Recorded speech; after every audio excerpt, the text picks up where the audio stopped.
There are things that can be done in the world, things that should be done in the world that only you can do.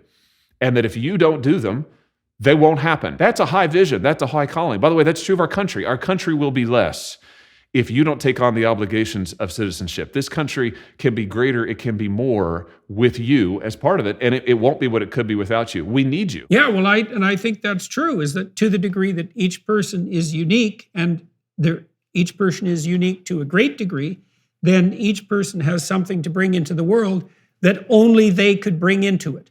That's a heavy load for each person to bear too, because it turns out that it isn't true that nothing you do matters. What's true is that everything you do matters a lot more than you think, and you should get the hell at it now. When people do abdicate their responsibility en masse, which is what you saw in, well, Nazi Germany, what you saw in totalitarian Soviet Union and in Mao's China, that things turn into hell very, very rapidly.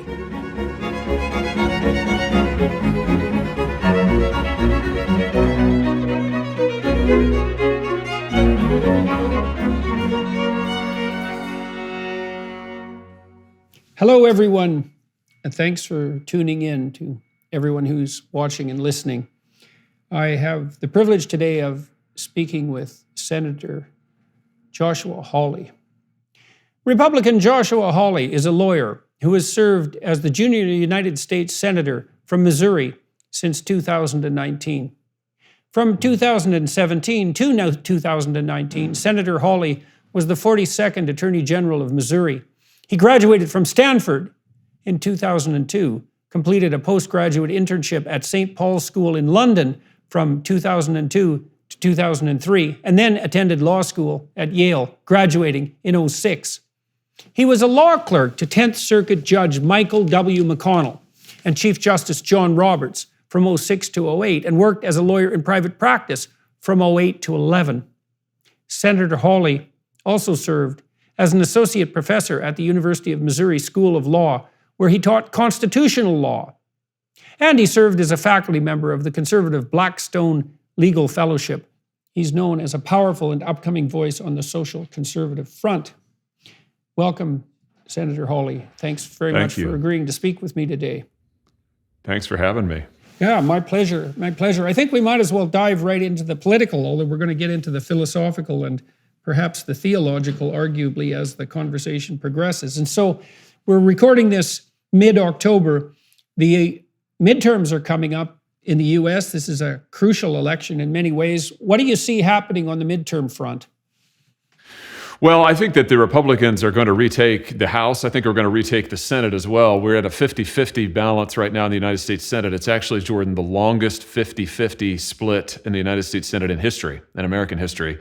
I think that's going to come to an end here in a few weeks. I predict Republicans will take back majorities in both houses.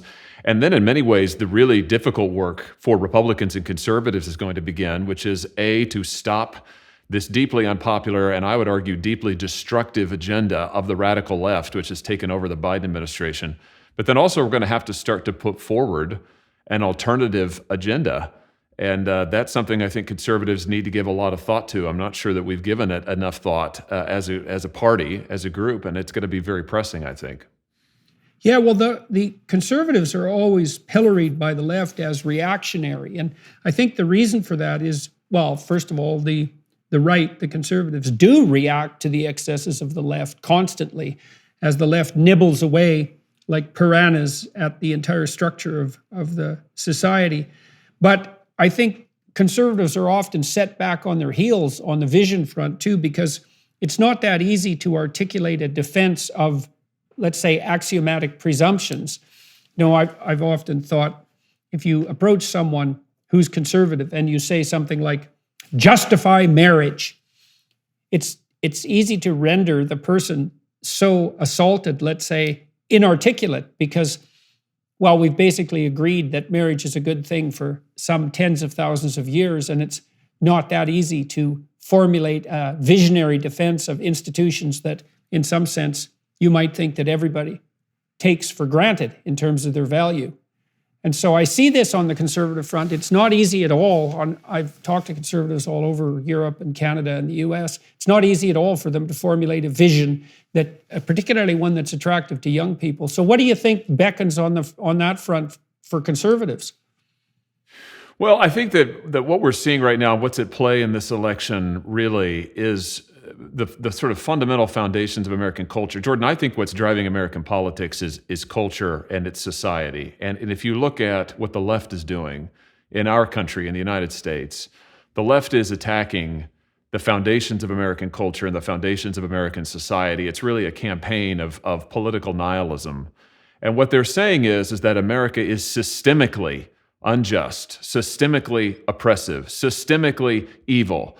And their whole effort is, and by the way, so is our free market system. It's systemically warped. And so their entire campaign really, and their message to the American people and to young people is that we need to bulldoze it and start all over. And they want to reconstruct our society in their image. Really, there's a very French revolutionary aspect to this. I mean, it really sounds a lot like the liberals, the so-called left of the French Revolution, which was a very similar project. I think today's liberals have embraced that big time. And I think what conservatives need to say is actually the foundations of American society are very strong.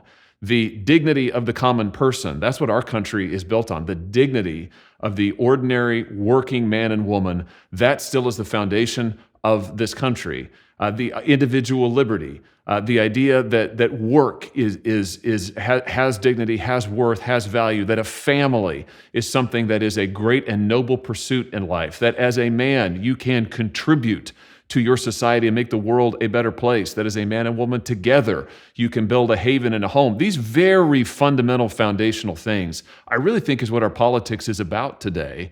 And the left no longer believes those things. And I think that for conservatives, it's not just about we need to improve the economy, although we do, because the left is destroying the American economy, especially for working people.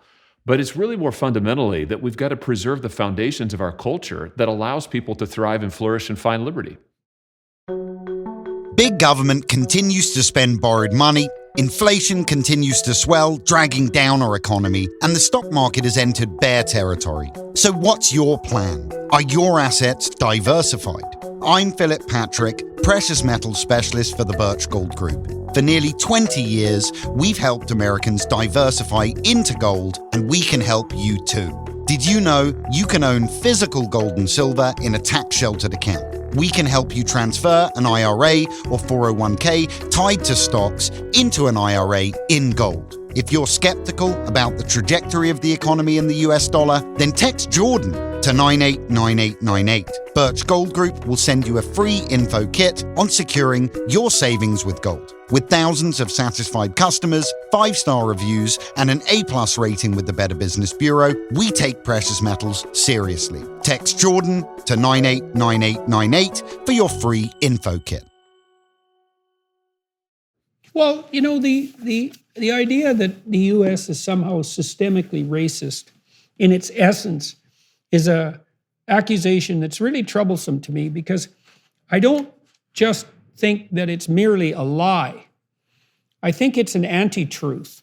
Like most lies are lies that are sort of like truth, but a little bit, they have the details are modified here and there so that people can get away with whatever they're lying about. But now and then you hear a lie so egregious that it couldn't be farther from the truth. And so what I find mysterious about all this is the credibility of the claim. So we could give the devil his due, and we could say every institutional structure ever generated by human beings has a corrupt element, and it's corrupted by, let's say, the desire for narcissistic power on behalf of the people who occupy the structure.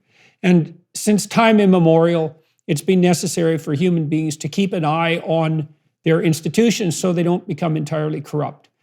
But to point out that institutions can tend towards corruption, let's say, as a consequence of the inappropriate expression of power, is a very different thing than to say that the institutions themselves are built on something approximating exploitation. And then when I look at the Anglo-American tradition, let's say, which the U.S. firmly sits in the middle of, obviously, what I see is the manifestation of the only great society in human history that's been essentially anti-slavery.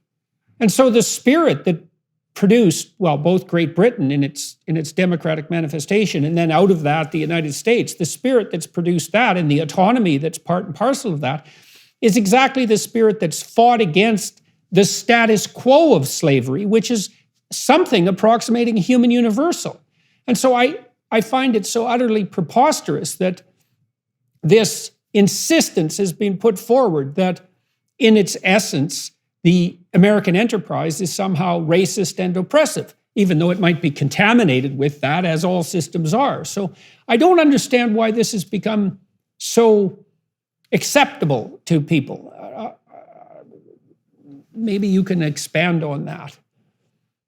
Well, I think that a couple of things. I mean, the first is that there's a big difference, and you're getting at it, between thinking of the founding of the United States, let's say, as in 1776, which is indeed when the country was founded with the Declaration of Independence, and 1619, which is what the American left now says with their infamous 1619 project. Why did they pick that date? Because that's the date that the slave trade began to be practiced at scale on the North American continent. So now if you think that 1619 was the true founding of the United States, what you're saying is the country is founded on the principle of oppression. The country is founded on the idea of exploiting some people so that other people can get ahead. And that's what America is. Now, if you think that's what America is, most fundamentally, then you probably think that America needs to be fundamentally changed and reformed and overhauled from top to bottom. And that would explain the left's program, because that's what they're arguing for today. Well, but if that is America in its fundament, then why isn't there still slavery? Because look, this is the crucial issue here, because look, slavery isn't a mystery. The idea that might makes right, and that if I can compel you to do things that you wouldn't otherwise do using force, that's been a governing principle of many societies as far back as we can look in the past. And then recently, there's been some societies who have more or less managed to escape from that temptation, and certainly the Western democracies are first and foremost among those countries, and maybe the US and Great Britain first and foremost among those. And so if it's the case that the US was founded on the principle of enslavement, then why did slavery disappear? What's the explanation coming from the left for that? Yes, and I think, Jordan, that's you've laid the finger on the problem with that worldview. I mean, I think that what they would probably say is that, well, you had a far-sighted vanguard that realized that the fundamental tenets of American society were terribly mistaken. And so in order to correct, in order to end the oppression, you have to then introduce something that is in many ways fundamentally anti-American. This is the point. If you think that America was founded in 1619, founded on oppression, then the only way to get rid of the oppression is to do something that is contrary to America's traditions. I would argue, by contrast, if you believe that the country was founded truly in 1776 upon the principle that all men and women are endowed with unalienable rights, in Jefferson's phrase, from their creator, well, then you have something quite different. And then we get to what you were just saying a moment ago. Then the story of American history becomes the story to realize that principle. And of course, in the face of injustice, certainly in the face of backsliding, if you like, but it's always pushing forward towards that principle. And that is in fact the truth, which is why did America eliminate slavery? That's why. Okay, so let's take that particular tack. So if slavery is wrong, which I think we can all agree is true, then we might have to ask ourselves, well, on what grounds do you make the claim that slavery is wrong? And your point with regards to the founding document, the Declaration of Independence, is that there is an axiom being put forth there that all human beings, men and women alike, regardless of race, have some intrinsic, inviolable worth that's associated with the fact that they're an image of the creative principle itself, the image of the creator itself. And so that's what's self-evident. And so it's the consequence of that self-evidence that the moral claim that slavery is in fact wrong can be put forth. And so that's where the impetus comes from. So if you're opposing that idea and you say, well, no, the US is based on an alternative anti-slavery principle, and that's generated by this vanguard, What's the basis for the derivation of the anti-slavery principle that hypothetically motivates the vanguard? Where did that come from? Because I think that's completely historically inaccurate. If you look carefully at the manner in which opposition to slavery made itself manifest, it appears to me that it's part and parcel of a much older biblical than British tradition. And that is the flowering of this idea, this strange idea that despite surface appearances, that might be differences in wealth and status, the difference between the aristocracy even and the commoners, human beings have an intrinsic dignity that's not to be trifled with, certainly not economically. And that's the spirit that manifested the rise of democracy in Great Britain, and also the spirit that animated the formation of the US. Now, I don't understand how you can lay out an alternative to that. So how do you think this is being managed on the left? Who is this vanguard? Is this Enlightenment rationalists or some damn thing? Because that's not going to fly. Yeah, no, I think that is what they believe. I think they think that they have true. Listen, I think just to take a step back, you mentioned the Bible. I'm glad that you did, because I would make the strong claim that I know is controversial in many quarters of the elite today, in many quarters of the educational establishment in America and elsewhere, that actually the American tradition of individual liberty, the American tradition of self-government, of individual dignity, really runs back to what I would call the revolution of the Bible. It goes all the way back to the tradition that comes to us through Jerusalem and Athens, that says that in fact we are created in the image of a creator. Every person has inherent dignity and worth. That was a revolutionary concept, as you know, in the ancient world, incredibly disruptive. And I would argue, as a historical matter and as a philosophical matter, that great disruption of the ancient status quo, which was built on power, which was built on status, that disruption begins with the revolution of the Bible, and it ripples through, as you said, through English history, British history, through American history, and it's really the foundation, the philosophical foundation of the United States. Now, the left, I think, is fundamentally opposed to that tradition. They view that tradition as oppressive. They think it's not a source of liberation. They think it's a source of oppression. And so I think, much like the French revolutionaries of the 1700s, or for that matter, Marx a century later, they think that to end the oppressiveness of that tradition, you've got to, in fact, reinvent it. That you have to depart from the biblical tradition. But on what principles? Are you going to reinvent it? Well, we know how the French Revolution turned out. That wasn't so good. I mean, you make these new principles out of whole cloth. And you start with the axiomatic presupposition, for example, that slavery is wrong, and that just floats in the air somehow. There's no ground underneath that. This is what I don't understand, is if the radicals on the left are so opposed to the imposition of arbitrary power, let's say in its ultimate form, that being slavery, then they are standing for something like the intrinsic dignity of the individual. And that principle, as far as I can tell, as you just laid out, is a biblical principle. That's where it came from. And I don't see how I don't understand how that can be disputed. I mean, you see that, for example, in the book of Exodus, with the insistence that there's something intrinsically wrong with the slavery of people who should be free, even if they don't want to be free, because the Israelites aren't necessarily that happy about being freed, is that there's something intrinsically wrong with slavery itself. And I think the intrinsic wrong of slavery is something like violation of the principle of the intrinsic divine worth of each individual. And that is a biblical presupposition, obviously.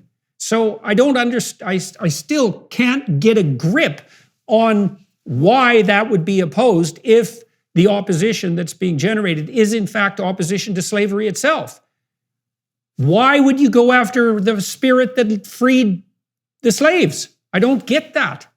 I think it's a good question, and I don't know that I have the answer, since I don't hold to that worldview, but I think, Jordan, what it really comes down to is the left, whether we're talking about the left of the French Revolution or the left of today, and I do think that they share a fundamental animating spirit. I think the left sees any sort of authority higher than their own desires and their own will as fundamentally oppressive. So as soon as you mention the word God, that becomes a source of oppression. Oh, wait a minute. There's some higher standard than what I want to do with my life. There's some higher standard than my whims or passions. No. That's oppressive. I'm being oppressed. And so they almost see the individual as a self-sustaining, self-generating, self-originating entity. The problem with that is that if that's true, then on what basis are you going to claim that all individuals have equal dignity, that no one individual should oppress another, and that we should work together in a form of self-government and common liberty? I mean, it gets to the problem that you've been talking about. But I think it's the idea really of God, if we're coming right down to it. Oh, well, I was just thinking about the argument that can be laid forth on the conservative front with regards to a vision that might be attractive, let's say, to young people. Because one of the things that I've noticed on my tours, in particular, talking to young people about the meaning that can be derived from life that can sustain you through tragedy, is that that's not found in an atomistic, subjectively defined liberalism. And there's an interesting clinical element to this. So we know that thoughts that are associated with self-consciousness are statistically indistinguishable from experiences of negative emotion. So it's literally the case that the more you think about yourself, the more unhappy you are. Unhappy, anxious, grief-stricken, frustrated, disappointed, hurt. And so then you think, well, where do people find the meaning that helps them abide through tragedy and turn their attention away from themselves? And the answer is, well, we don't even have to introduce God into the picture at the moment. You say, well, you find a fair bit of that sustaining meaning through reciprocal relationships. You want to have an intimate relationship of some duration, or it's just a series of short-term, psychopathically narcissistic pit stops, which don't seem to do anyone any good. So you want to have an intimate relationship of some duration. You probably want to have a family, at least to have some contact with your parents and your siblings, and perhaps even children if you dare to do that. Likely you need some friends. You probably need something approximating a job or a career. You have to be nested inside a series of superordinate social structures in order to be a functioning individual at all. And so I think conservatives can offer a rejoinder to the liberals and say, you are assuming that individual autonomy is a higher good only because for centuries the individual was so ensconced in superordinate social community by default that you could just ignore that that existed. And now we can't do that anymore because people are so fractionated that they're abandoning, well, marriage, they're abandoning family, they're abandoning friendship, I suppose, in favor of its virtual alternative. And that's catastrophic. And I think young people know this. I agree with that. And I think that there's a message that young people want to hear, Jordan, which is that their lives can matter and that their sacrifices can matter, and that you find meaning in life not so much by what you gain, but by what you give up. It's not so much by what you accrue to yourself, but it's what you give away to other people. It's who you choose to serve, what you choose to spend your life on. And I think what modern liberalism tells people is demand your rights, demand entitlements, demand the fulfillment of your desires. What conservatives should be saying is, go and find somebody to serve. Go and find something greater than yourself to be part of. Go and give your life to something. And as you do, you'll find that you are able to make the world around you a better place. And you don't do that by again, accruing things to yourself. You don't do that by piling up more rights. You do that by giving yourself away, in a sense, which is, I think, a very fundamental truth that every husband knows, every father knows. And I think that that's something that young people want to hear. They want to be called to something greater than themselves, and liberalism just doesn't offer that. Liberalism is at the end of the day, it's a cult of satisfying your own desire, whatever it may be today, and it leaves people fundamentally alone, adrift, and isolated. Well, that what you mentioned, that it satisfies the liberal ethos, satisfies what you want today or what you want at this moment. And that also makes it shallow in a non-sustainable way, because I think that if you treat yourself properly, which might be part of a more mature liberal ethos, let's say, then you're not a prisoner of each momentary whim. And the reason for that is that all that happens if you are that is that you betray yourself. And so we know, for example, that psychopaths who are motivated by power and very manipulative and who are in it for the gratification of their own whims do very badly across any reasonable length of time. They're completely incapable of learning from experience, technically. And what that means is they constantly betray themselves. And so if you're pursuing an impulse of hedonism, then to hell with you tomorrow, fundamentally. And next week and next year, you continue to do things that are pleasurable or escapist in the moment, but all it does is drive you downhill across time. Because you should treat yourself as a community that extends across time. And I do think that young people are cottoning on to this in a major way. And it is something that conservatives can lay out in great detail. And this idea about giving, even if you do want the best for yourself in some higher sense, let's say, yourself across time, it's clearly the case that the most effective way to achieve that is to be unbelievably useful and generous to other people.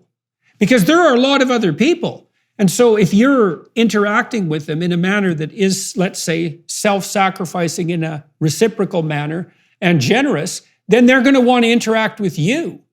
And so if you interact with 1,000 people in your life and you're generous to all of them and they reciprocate, then you're the beneficiary of 1,000 acts of generosity, 1,000 continual sets of acts of generosity. How can that not be a better approach than trying to maximize your momentary whim, let's say?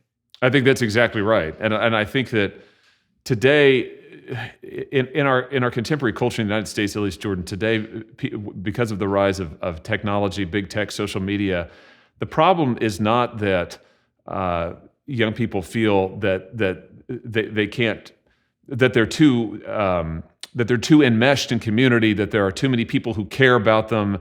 It's not that they feel smothered; it's that they feel totally isolated because they're losing face-to-face contact with friends. They're losing meaningful relationships. I mean, they feel isolated. They feel alone. They feel alienated, and we know this is true because if you look at the statistics.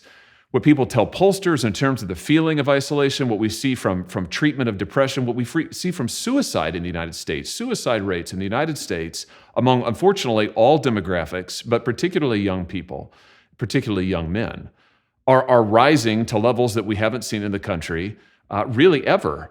And this should tell us that there's something that is fundamentally amiss with the sort of culture of self-gratification that liberalism has on offer, that people want more than that. They sense that there is more to life than that. They want to be connected with something greater than themselves. Well, you talked about young men there and their despair. I mean, if your culture is telling you constantly that all of your ambition is either part of the patriarchal process of oppression and corruption, and that even if you manage something despite that particular caustic criticism, then everything ambitious you ever do is only contributing to the despoiling of the planet, then you have a story about social interaction that is predicated on the assumption that every single kind of social structure, marriage, friendship, all of that, certainly employment, civic engagement, political endeavor, that's nothing but the manifestation of the brute will to power. It's no wonder that would make you cynical, especially if you're actually ethical, because you might think, well, I don't want to be corrupt and I don't want to be a corrupt despoiler, so I just won't do anything. And then, well, then of course you don't do anything and all you do under those circumstances is suffer. And it's so corrosive and acidic, that critique. Again, you could say, well, when relationships deteriorate, they deteriorate in the direction of narcissistic expression of power. But that doesn't mean at all, ever, that the basis for any relationship is power. I don't think there's any evidence for that at all. I think it's a completely preposterous claim. And my worry is that what the modern left leaves us with, Jordan, is really nothing more than the narcissistic expression of power. My worry is that as the left's program has come to take root, as they've attacked these cultural institutions like the family, like the church, even the local neighborhood, as they have attacked the very idea of finding your life in sacrifice and service to others. What are we left with? We're left with whoever has the most options and the most power is the most free. What are we left with? We're left with a new hierarchy in the United States, which is if you have an advanced degree and can earn a lot of money, then you are the best. And you have the most choices in life, and you are the most valuable member of society. If you are not somebody who wants to go get a four-year college degree, if you don't earn a lot of money, then you're somehow less than, you're lesser. So what we end up with is a hierarchy of elitism, a hierarchy of educational attainment, a hierarchy of status.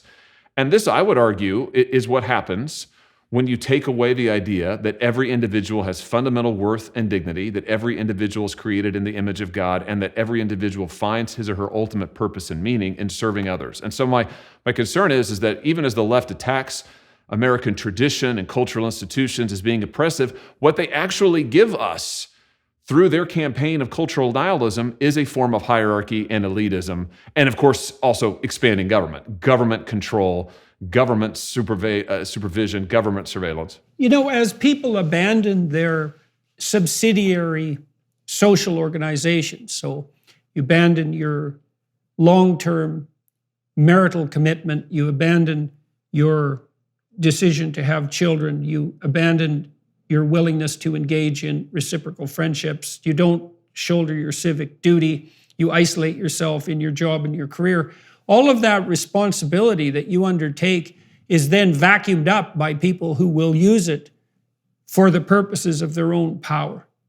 That's definitely the case. I mean, you see this with the emerging tyranny, let's say, and pathology at levels of civic organization like the school boards, where ordinary people who share a common vision have abdicated their responsibility for these mid-level bureaucracies, and they're instantly invaded by people who are ideologically possessed and power mad.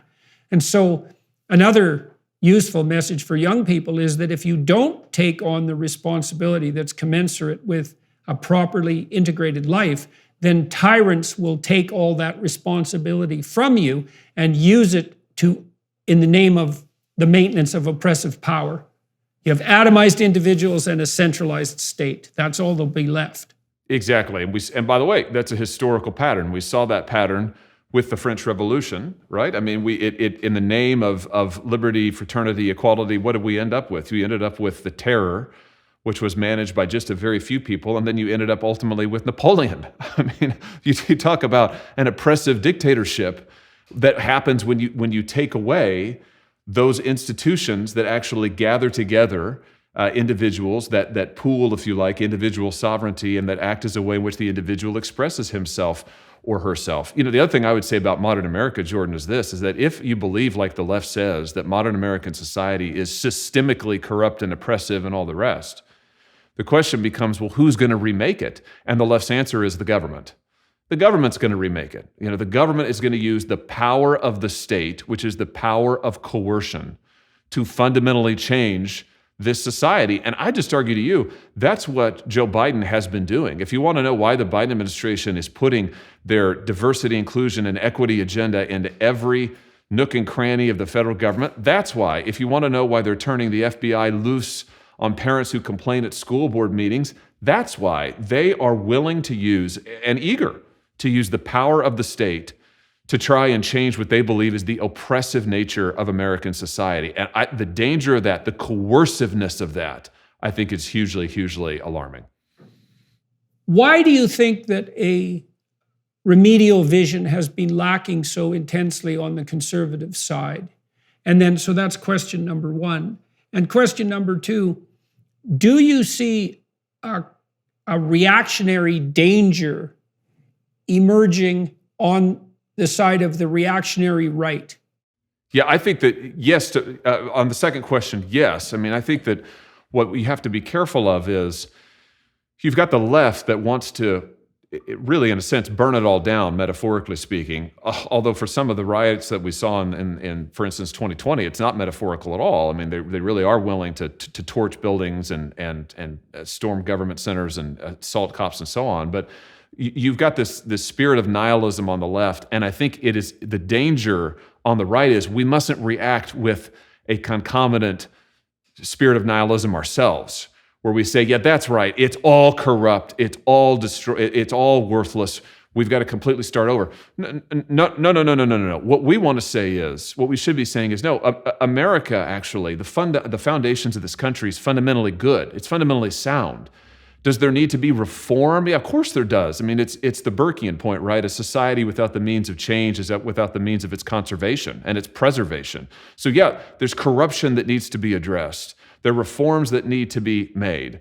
I would argue we're seeing in the Biden administration deep corruption in many levels of our government, but the foundations of our system, our Constitution, our philosophical beliefs, going back to the foundations of the biblical tradition, those are not only sound, those are the things that make America America. And I think for conservatives, our vision has to be centered around preserving those and returning those to their rightful place. And so it's not a campaign of nihilism. It's a campaign of building up.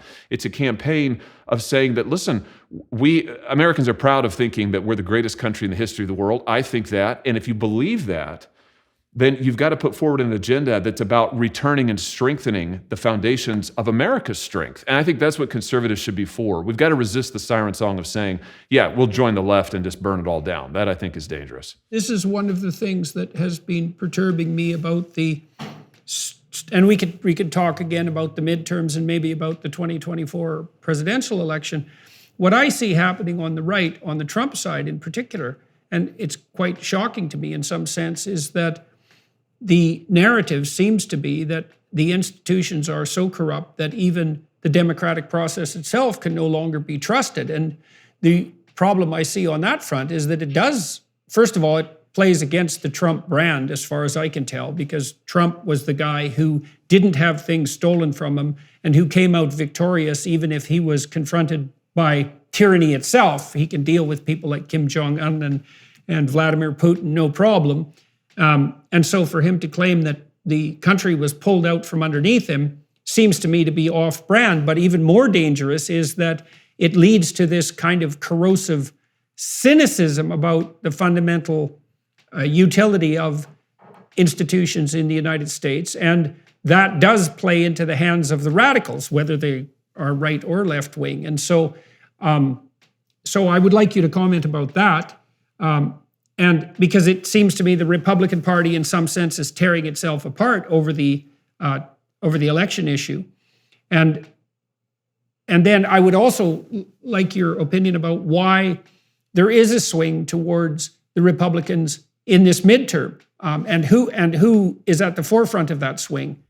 Yeah, let me start with the first. I think that as I talk to conservative voters, I represent the state of Missouri, as you said at the beginning, and as I talk to folks at home, the thing that concerns me most, and where I think the spirit we have to guard against, is when people say, I am so upset and I am so distraught over what's happening in our country, I just don't think it's worth it anymore. I don't think that what I do anymore matters. I don't think my vote matters anymore. I just don't think it matters. And so I just am willing to give up. That, I think, is a very alarming and ultimately, of course, self-fulfilling attitude, and one I think we've got to combat against. So what I always say is listen, that this is a democracy. I mean, at the end of the day, let me put it to you this way. Theodore Roosevelt, who is one of my boyhood heroes, Theodore Roosevelt once said that in America, we're not ruled over by other people. In America, every man and woman is a sovereign, and so we have the responsibilities that a sovereign would have. There is something that is extremely dignifying about that, and also very true. And I think that in this moment of turmoil in the United States, what we have to say, and conservatives especially has to say, is this is a time for we, the American people, to stand up and to take seriously our responsibilities as the sovereigns of this nation. We've got to make decisions and act and engage in a way that is going to be for the benefit of the country, that's going to work toward a future that we want to see. So it's got to be pro-engagement, not disengagement. It's got to be toward reforming our institutions, not destroying them. And by the way, I don't think conservative voters, I mean, I listen to my voters at home, you don't hear that. They're not the ones who are saying, oh, this country's corrupt. They don't believe that. They think the country's good. They think the country's badly led. And they're right about that. But the solution to that is not to say, we give up, we withdraw. The solution to that is to press in and to say, we're going to make change. We're going to engage in the democratic process. We're going to go forward. And I think that that's key. The second thing about the midterms, I was struck, Jordan, recently. I read something by a Democratic pollster, a guy who's a really sharp guy, and his name is David Shore, and I'm sure he would not like me praising him because it's probably terrible for his reputation. But he's a liberal. Let's be very clear about this, a political liberal. But he's a very smart analyst, worked for President Obama, former President Obama.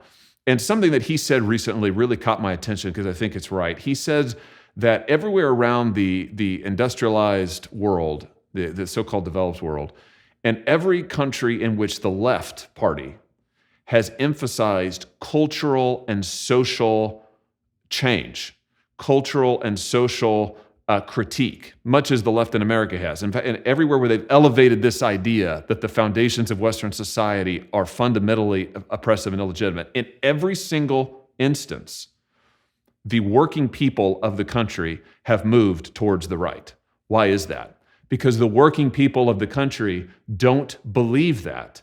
The working people of the country want to preserve their culture and their liberties. They don't want it taken from them and reformed. So what does that have to do with the midterms? I think why are Republicans benefiting from the swing away from Biden? It's because Joe Biden is out there saying in word and deed that American society needs to be overhauled. And I think that the people of this country, and I keep saying working people, is in contrast to the more educated elite, because the educated elite, as the products of our educational system, elite educational system, they increasingly are part of. They take the left liberal view, but I think the working people of this country, they say no.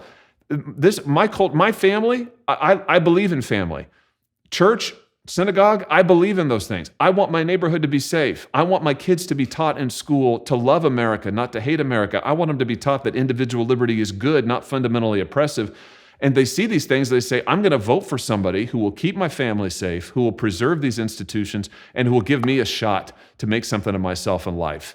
And I think if the Republicans in this country can open their eyes and understand that's why voters are coming to them, then we can begin to craft an agenda that responds to that. If they think that voters are coming to them for just about any other reason, I think they're not paying attention. Yeah, well, you're seeing this swing to a more conservative ethos in all sorts of places all at the same time. It's happened in Italy. It looks like it's going to happen in France. It happened in Sweden, of all places. And now with the flip in the midterms, it looks like it's happening in the US. And so this is an opportunity for conservatives to put forward an alternative vision, and one that seems to be focused on responsibility. Strikes me as the right rejoinder to the left's constant clamoring about rights. Because the thing is, rights are always obtained at the expense of someone else in some sense if you only concentrate on rights, because every person's rights is the collective's responsibility, let's say, or each individual's responsibility. And the other issue that you brought up is something like the dignity of work and service. And if it's all about your rights and not about your responsibility, and the meaning in your life is actually attendant on the responsibility, then all that clamoring for rights just makes your life devoid of any purposeful meaning. And that strikes me as highly probable, given that most purpose is equivalent in some sense to self-sacrifice. To have a purpose is to go do something, right? Not just to sit around and wait in some sense for some kind of instantaneous trivial gratification, but to strive forward for something worth attaining. And that is always in the domain of responsibility. And I think that the left and the right, when it comes to the subject of rights, I think the left and the right have a fundamentally different view about rights. The right says that what the Declaration of Independence says is true, that our rights come to us by virtue of the fact that we're made in the image of God. Our rights come to us because they are given by God. And our rights, by the way, point us toward our responsibilities. We have rights, that open up to us fields of action where we're supposed to serve. We have the right to follow our conscience, for example. What is that really? Well, that says that we're obligated to follow the truth, and that as we understand the truth, what was it Lincoln said? I will follow the right as God gives me to see the right. It is a right, but it is also a responsibility. That's the right's view, our view, conservatives' view of responsibility, of rights rather. The left's view is, well, actually, rights are entitlements that come to you from the state. And so, therefore, the state needs to expand its power for you to have more rights. And the problem with that, Jordan, is that the real message to individuals is you're weak and in need of help from the state. You're fundamentally weak. The state needs to help you by giving you all of these things, by taking care of you, by giving you these rights. The conservative message needs to be, you're not weak. You are strong. You have the capacity in yourself to do something, to change the world, to contribute to society. And let's get up and do it. Let's go do something together. Let's get up there and actually give ourselves to a cause greater than ourselves. And I think you look at that difference, it's a very fundamental one, and it results in a very different program for America. Do you want to strengthen people to go dive into their responsibilities, to shoulder more responsibility, to be able to do more on their own? Or do you want government to take care of them while government, by the way, fundamentally reforms society? Yeah, well, I suppose it depends on whether or not you think that people are victims or citizens. And if they're victims, then they have to have their oppression remediated, and it would require a central authority to manage that. And of course, that should be the alarm bell right there. It's, well, why in the world are you going to trust a centralizing authority when you have every reason not to?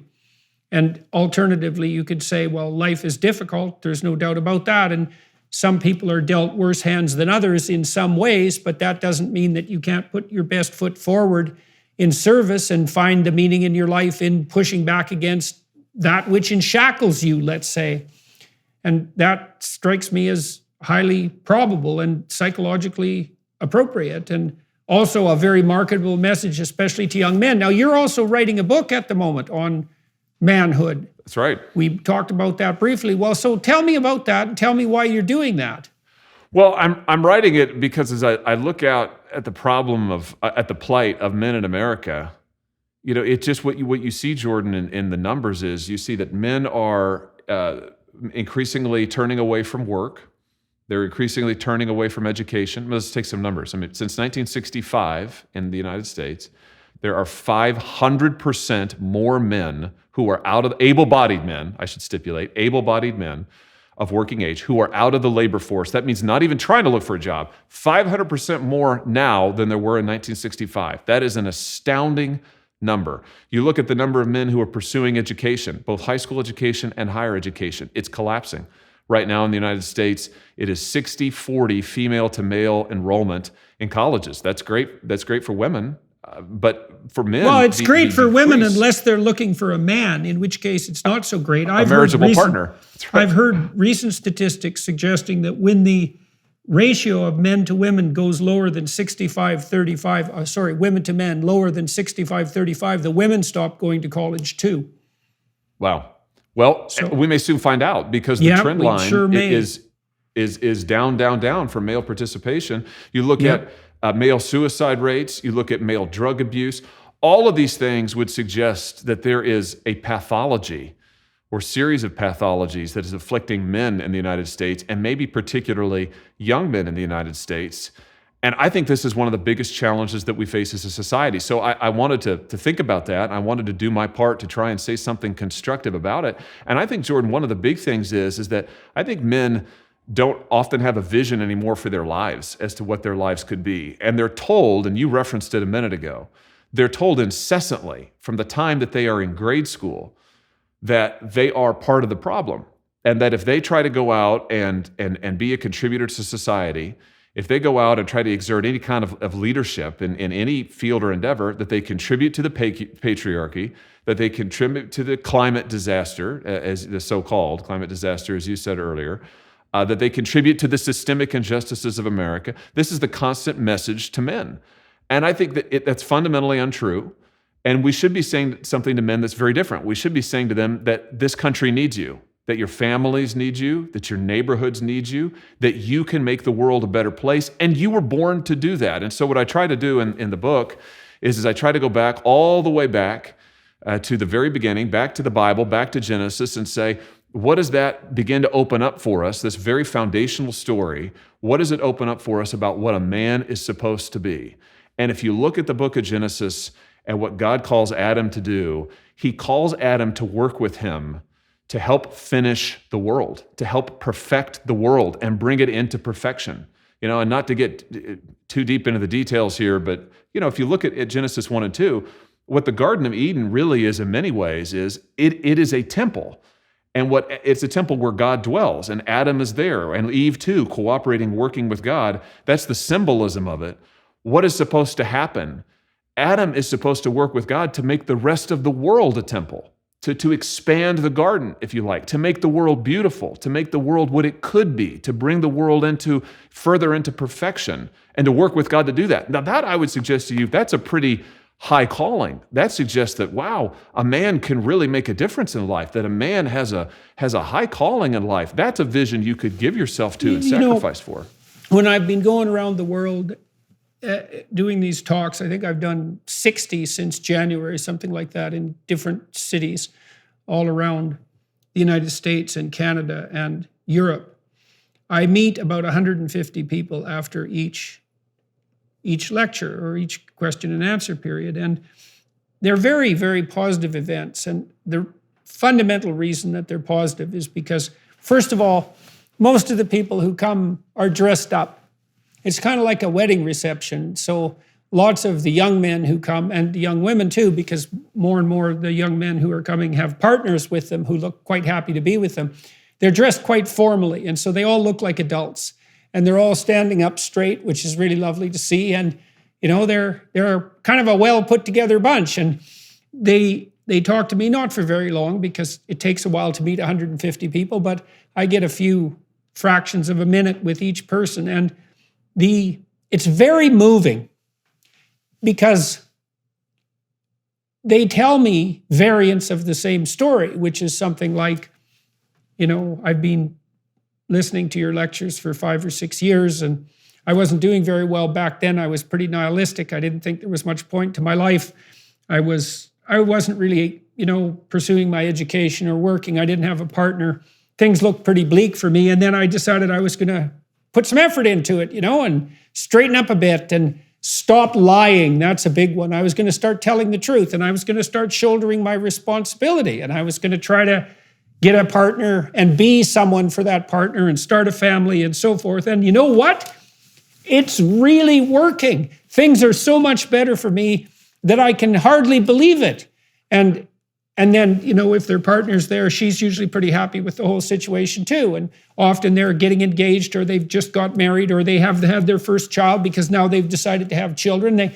I can meet all these people who are getting a life, and it's so heartening that that's why my wife and I continue to do it and travel around the world. And what's so sad about this, as far as I'm concerned, is that these young men didn't need that much encouragement to get out there and get at it. They just needed some encouragement, or at least maybe they needed at least one person who wasn't actively telling them every second that every single shred of ambition they might manifest is nothing but the pathology that drives tyranny and the raping force that destroys the planet. Yes, so, yep. Enough of that, man. Really, Agreed. Enough of that. Agreed. I think we need to send a fundamentally different message, which is that their lives, look, the world will not be what it could be without them. I think that's the right. I think that's the message. By the way, I think that's the message of the Bible. I think that's the message of American history.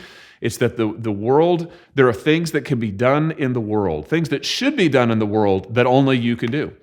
And that if you don't do them, they won't happen. And the world and the people around it, your family, your spouse, your children, they will be impoverished if you don't shoulder the responsibility that you can shoulder. That's a high vision. That's a high calling. By the way, that's true of our country. Our country will be less if you don't take on the obligations of citizenship. This country can be greater. It can be more with you as part of it, and it won't be what it could be without you. We need you. And I think that is the message men need to hear.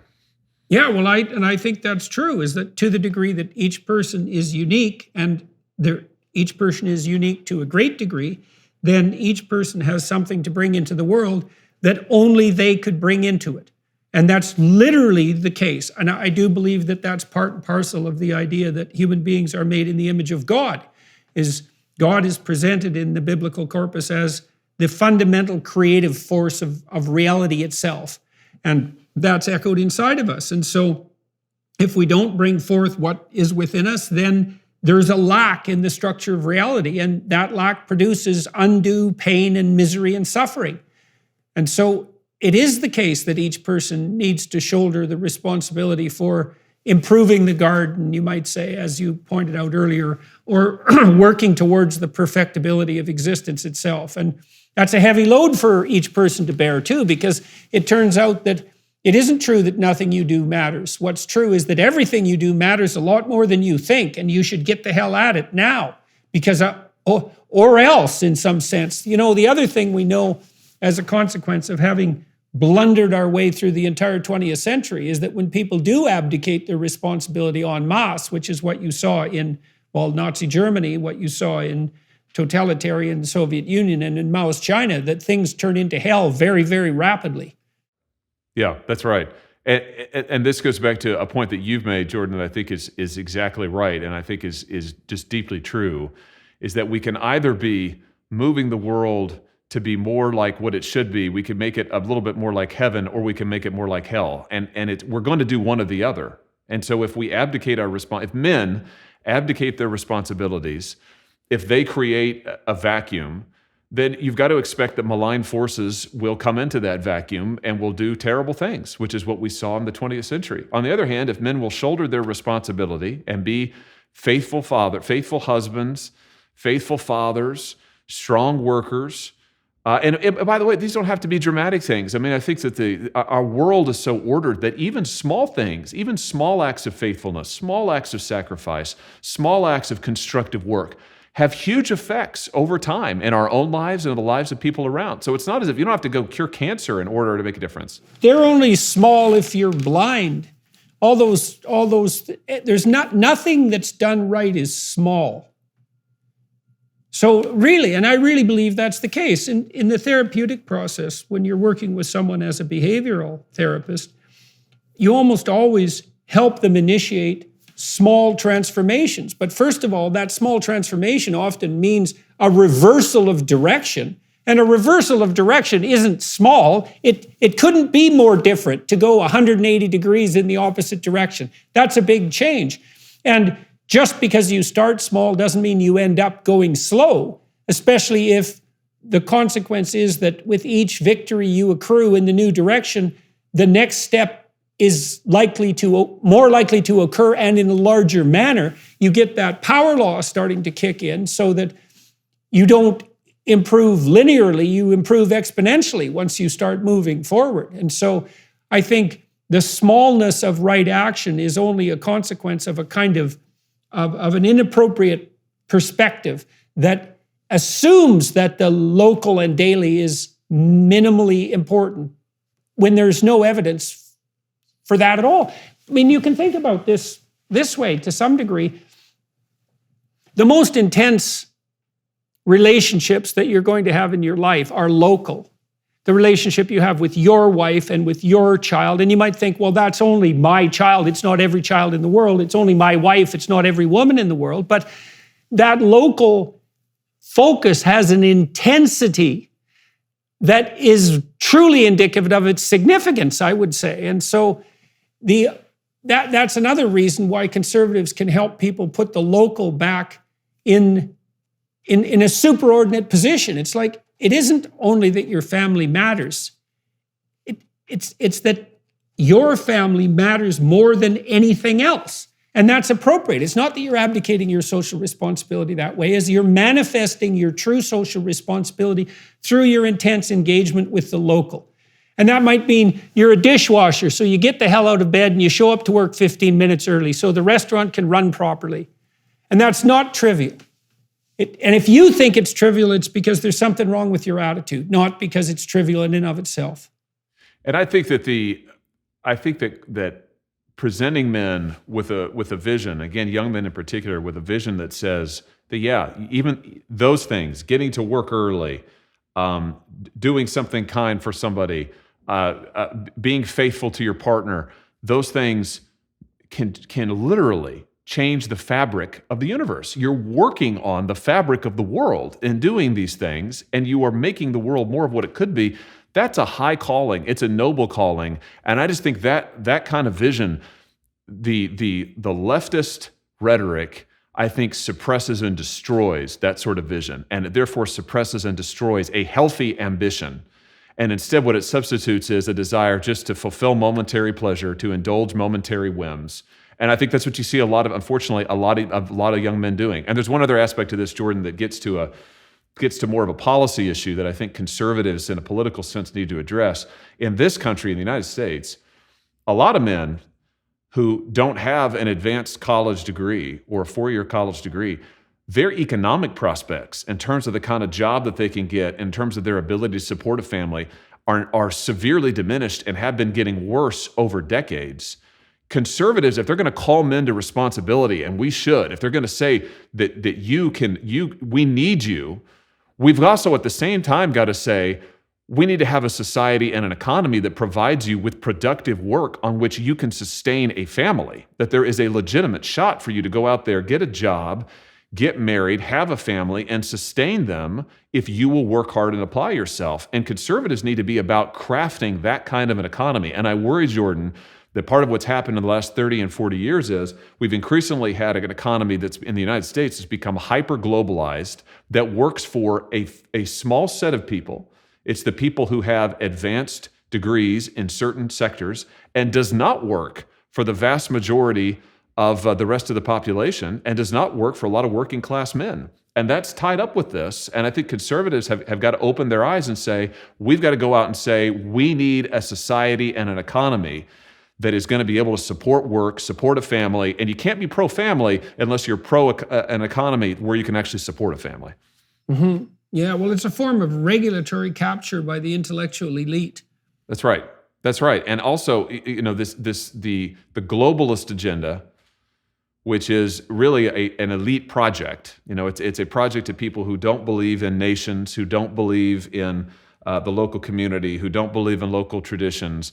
What they believe is they think that their values, which they share with other educated elite around the country, around the world rather, that those ought to be what structures the world. Those ought to be what structures the economy. They pursued this agenda of hyper-globalism that has in the United States resulted in shipping working class jobs overseas, shutting down jobs that were good-paying jobs in small towns like the one that I grew up in, and it has really decimated not just the economic fortunes of many, many men, and women too, but it has also badly damaged the social fabric of this country. And so part of what I think conservatives in America need to do is we need to say, listen, we're going to be for an agenda that is unapologetically pro-American worker, unapologetically pro-work, and unapologetically for the kind of work that you can support a family on. And we've got to make some changes in order to do that. And what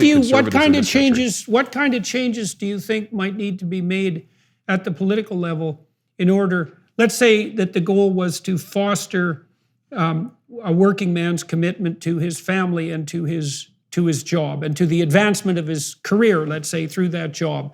What sort of transformations of policy do you think might be helpful at the level of detail to facilitate that kind of vision?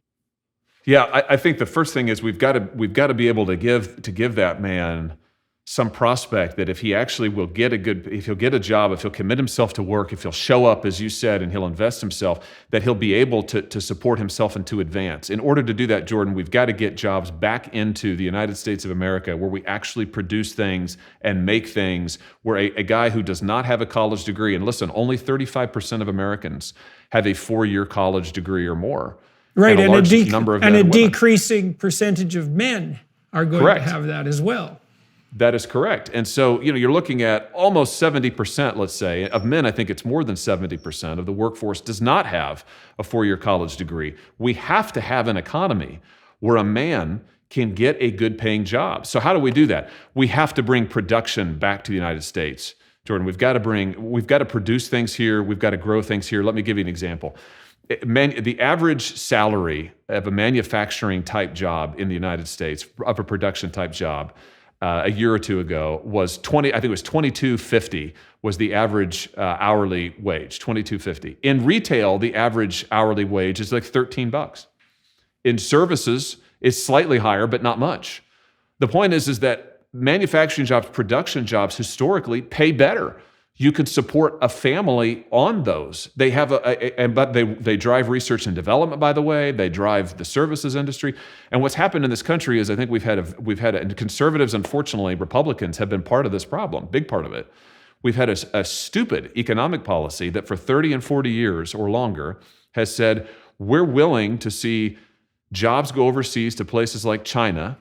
We are willing to trade away our manufacturing and our production of all kinds, whether we're talking about precision tooling or whether we're talking about advanced farming. We're willing to see those things go away in order to get more cheap stuff from overseas and in order to build up a services and Wall Street driven economy. I think that has been a fundamental mistake, and conservatives need to change it. And you asked about how do we do it? One of the things we've got to do is we have got to set a tariff policy and a trade policy that actually works for America. And I think that works for American workers and is geared, Jordan, towards bringing back and fostering good-paying production jobs in this country. So that is a different way of thinking than most Republicans in the United States have thought for the last 30 or 40 years, where they've been very pro-globalization. And I think that it's hard to be pro-globalization and pro-family, pro-worker at the same time.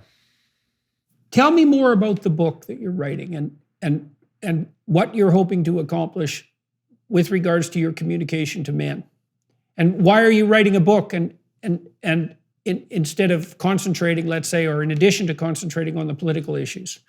Well, I think it's a matter of both and. I mean, I think that I will. It's imperative to talk about the kind of policy issues that we were just talking about just now, and to go out there and to advance legislation and to advance a policy agenda, and I'm certainly going to do that. But I do think that it's important right now in American culture to put forward an alternative vision of what a man can be and what good a man can contribute. And I think the real need is when men are beat over the head, as we've talked about, from the time they're in grade school. And listen, I say this because I've got three kids. I've got two little boys, a 9-year-old and a 7-year-old, and then I've got a baby daughter.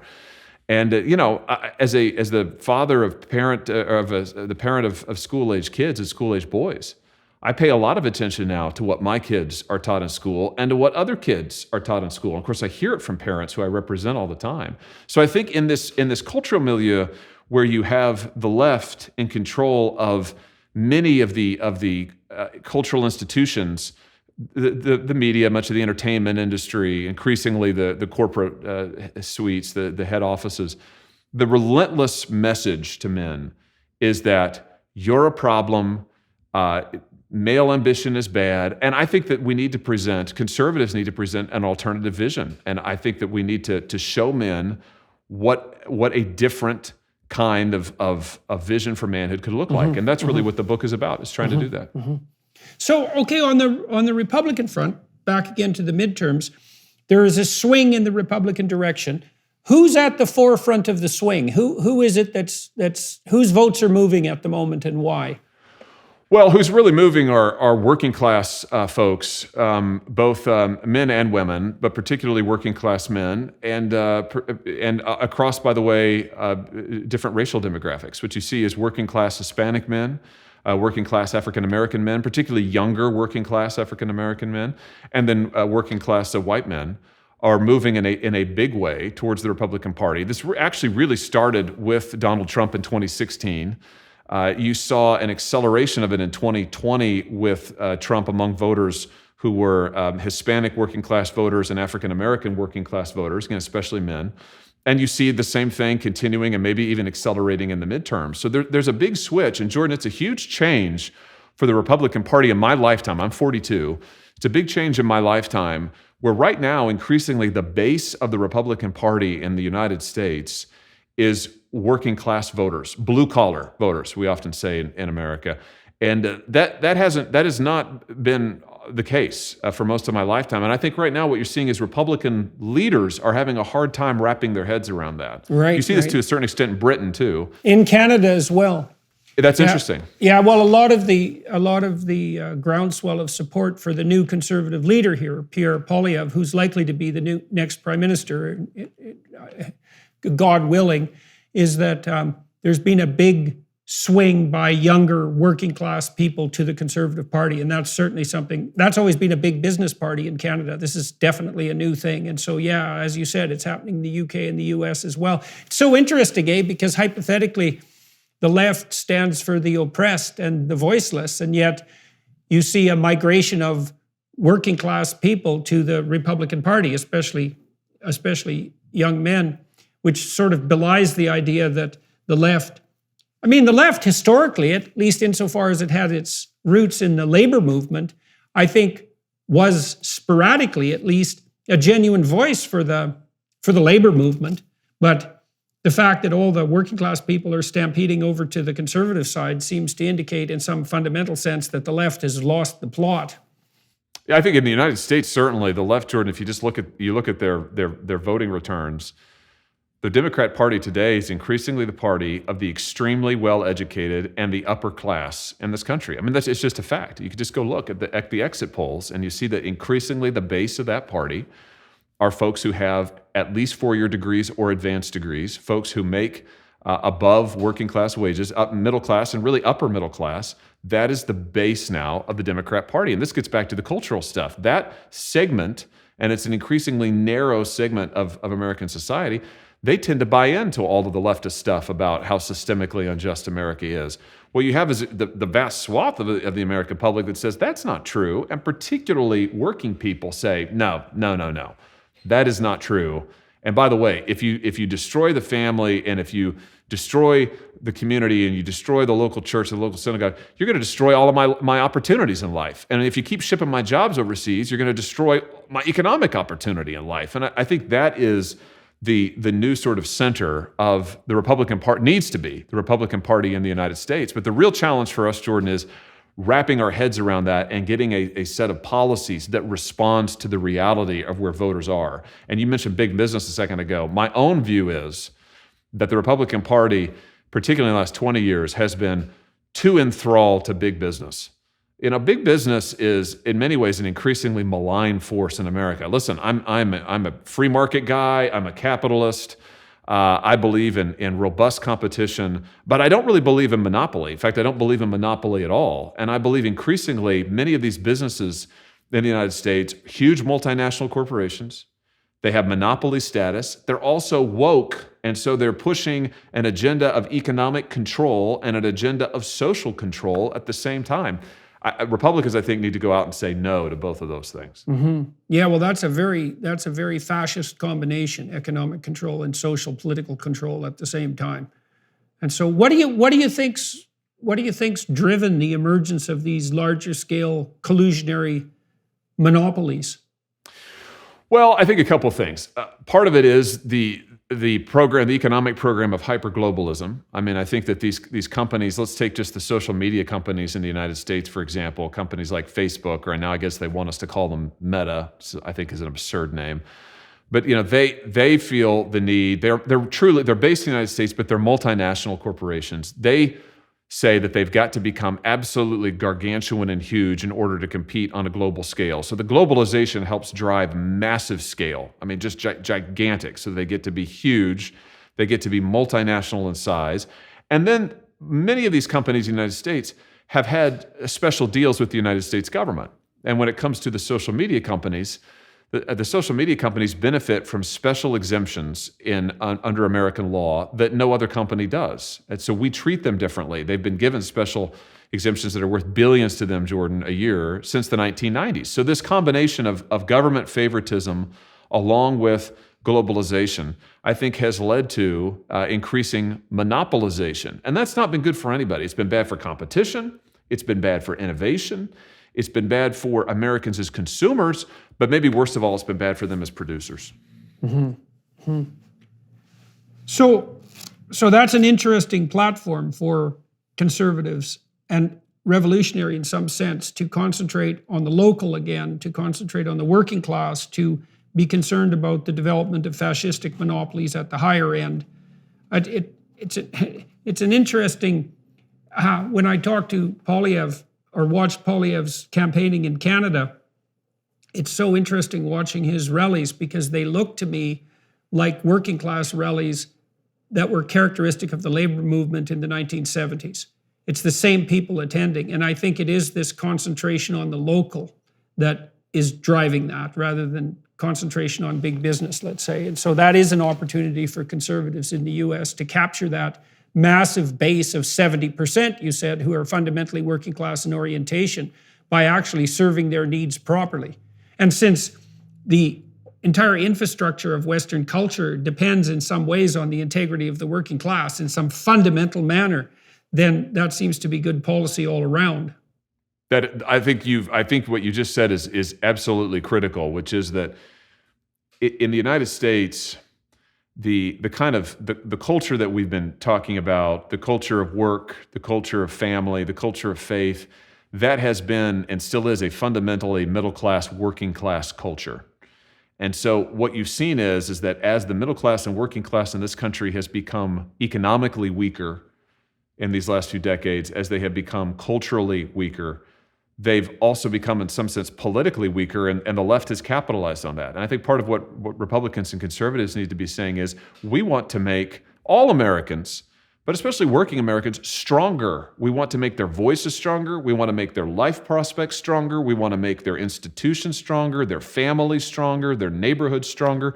We need to be a party and a movement that says we are for the strength of the working people of this country. We're for, because they're the foundation of this country, and we're for strengthening the fundamentals of America. I think that is a hopeful, forward-looking, affirmative agenda that can be built out and should be built out in a number of different ways. And that's my view. What are your hopes for the Republican Party as we move out of 2022 in the midterms towards the 2024 presidential election? If you had a best case scenario for what the Republican Party does in the next 2 years, what would that look like? Well, I hope that what we'll do is, in Congress at least, which is where I'll be serving, I hope that we will be putting forward an alternative agenda that will be along the lines that we've just discussed. I hope that we'll come forward and we'll say, we want to give you more control over your kids' education. You ought to be able, for instance, to know what your kids are being taught. You ought to be able to have a say in that. You ought to be able to have control over your kids' curriculum. We want to give you more control and more opportunity economically. We want to bring back good paying jobs to this country. We want to strengthen the family. We want to reward you for having kids, not punish you for having kids. I propose a Jordan legislation that would give parents, working parents, a massive tax cut if they stay together and have kids. And I think what we ought to be saying is, it's not just that we shouldn't be penalizing you for being married. We ought to be rewarding you. If you get married and having a family, you are contributing to society. You ought to get the benefit of that. We should be explicitly rewarding that and strengthening families, strengthening marriage, strengthening kids. So I hope that we'll put forward an agenda that's focused on that.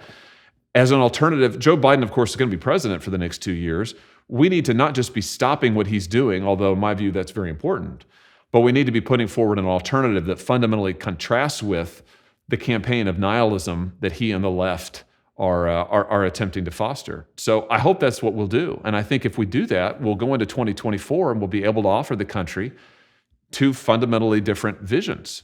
What do you think is going to happen on the leadership front? I don't know the answer to that. Listen, if I had to predict, I would say Donald Trump is giving every indication that he will run again, and I think that he'll be the nominee. I mean, I haven't asked him directly if he's going to run, but I think he is, Jordan. I mean, he's said it publicly. I'd be very surprised at this point if he didn't. So I think that he will be the nominee, and I hope that if he is the nominee, that he will put forward an agenda that will be focused on the best of what he did as president. And I think the best of what he did as president was he focused on bringing back American jobs. He focused on trying to strengthen the economic conditions of the working class and the middle class.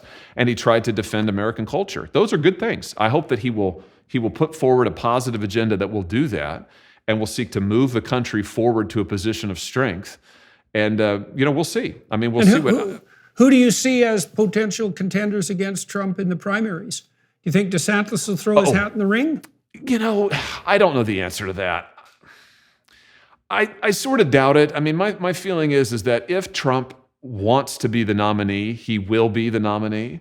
And I think that most folks probably think that. So I would be, listen, I don't know Governor DeSantis personally, so I couldn't speculate. I'd be a little surprised if any serious presidential contender decided to run if Trump ran, because I think it would be almost certain defeat. But who knows? I could be wrong. And 2 years is a long time. I mean, the primaries it is. won't kick off for over a year and a half. I mean, that's an eternity in politics. So who knows? And what do you think the immediate necessities, let's say, are that are going to confront a Republican Congress and a Republican Senate, assuming that that's the way things turn out in the midterms? What would you like to see happen on the political front in the short to medium term? Well, I think one of the things we have to look at immediately is energy in the United States, Jordan, and the rampant inflation that is. You talk about just cutting the guts out of the working people and their families. This rampant inflation that this government has given us is doing that. And energy costs are a huge part of that. Joe Biden, when he came to office, on one of the first things he did, Jordan, the series of executive orders he signed, you talk about power, the president has a lot of it. He shut down new oil and energy production in this country. He canceled existing leases. He stopped the future issuance of leases on federal lands, which is a huge part of our oil production. We need to reverse all of those policies. I mean, we need to be a pro-energy production in this country. To me, to see the president go from country to country and getting down and begging these dictators to increase oil production because we won't produce it in the United States of America is insane. It is the definition of insanity. Mm-hmm. Flirting with Iran, flirting with Venezuela, going cap in hand to the Saudis, while also playing moral tricks on them. That was really quite spectacular. Canceling the Keystone pipeline system, which, of course, grated on Canadian sensibility, except perhaps, well, I would say even on the sensibility of our Prime Minister, interestingly enough. So, it's also the case, we might point out too, that America is one of the only countries that has managed to cut carbon dioxide output, and that was mostly a consequence of fracking, which isn't something that the environmentalists would have ever, first of all, predicted or certainly not trumpeted once it happened. And so it's certainly possible that a U.S. that's dynamic in relationship to its energy production could be a net force for good, even on the environmental front. I think that's almost certain. And as well as on the economic front, particularly in relationship to the finances of the poorest people, because they're so dependent on energy. That's right. And I just don't know two things about that. The first thing is, I don't know why you would want countries, dictatorships like Saudi Arabia and Venezuela and others, to be reaping the benefit of the billions and probably eventually trillions of dollars of energy production that we are foregoing, and have it benefiting their dictatorships. I also don't know why you'd want countries that, to your point, don't have the same environmental standards, have lower environmental standards than the United States have. Why should they be the ones who are producing all the world's energy? But finally, why shouldn't American workers? This energy agenda, Biden's climate agenda, is a deeply anti-worker agenda. They are telling the men who work the rigs, the men who work the pipelines, they put them out of work. The men who go down into the coal mines, put them out of work in favor of buying oil from Saudi Arabia and Venezuela and Iran. It is just crazy. And so I think that in the short term, a fundamental cornerstone of a pro-worker agenda, frankly, pro-America agenda, is we have got to turn on American energy production and put American workers back to work. The other thing, Jordan, we have to do is crime in this country. It is just at stratospheric levels. And you talk about the basic fabric of society.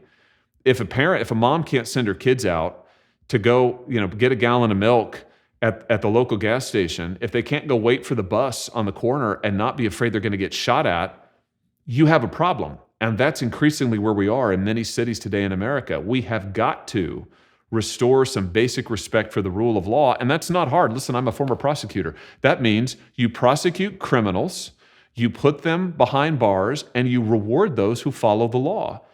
And we've got to start doing that. And why isn't Joe Biden doing it? It's because, once again, they think that the criminal justice system is systemically racist, and therefore we shouldn't prosecute criminals, that there's something wrong with that. Well, there isn't something wrong with that. There's something good about punishing those who do wrong, rewarding those who do right. And I think a basic thing Republicans have got to do is we have got to say we're going to get serious about crime and restore some basic safety to families in this country. Well, that seems like a salutary point to end our discussion. Is there anything else that you wanted to bring to the attention of people who are watching and listening? When is your book coming out, by the way? It'll be out next spring. It'll be out in the spring of 2023. And I'm really excited about it. It's just been a great privilege for me to get to work on this topic and to get to talk to so many men and young men. And I look forward to getting to do that more and more. Well, good. And, maybe we can have another podcast when your book comes out. I look forward to that.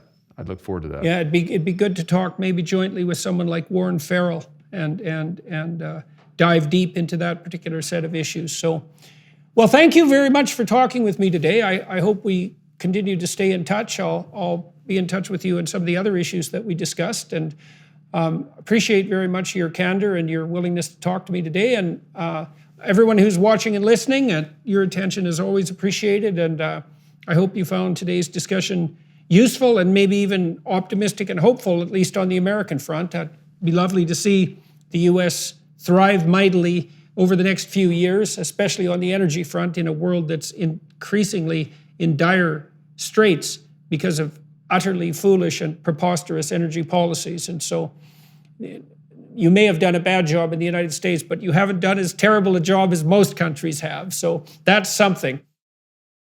Hello, everyone. I would encourage you to continue listening to my conversation with my guest on dailywireplus.com.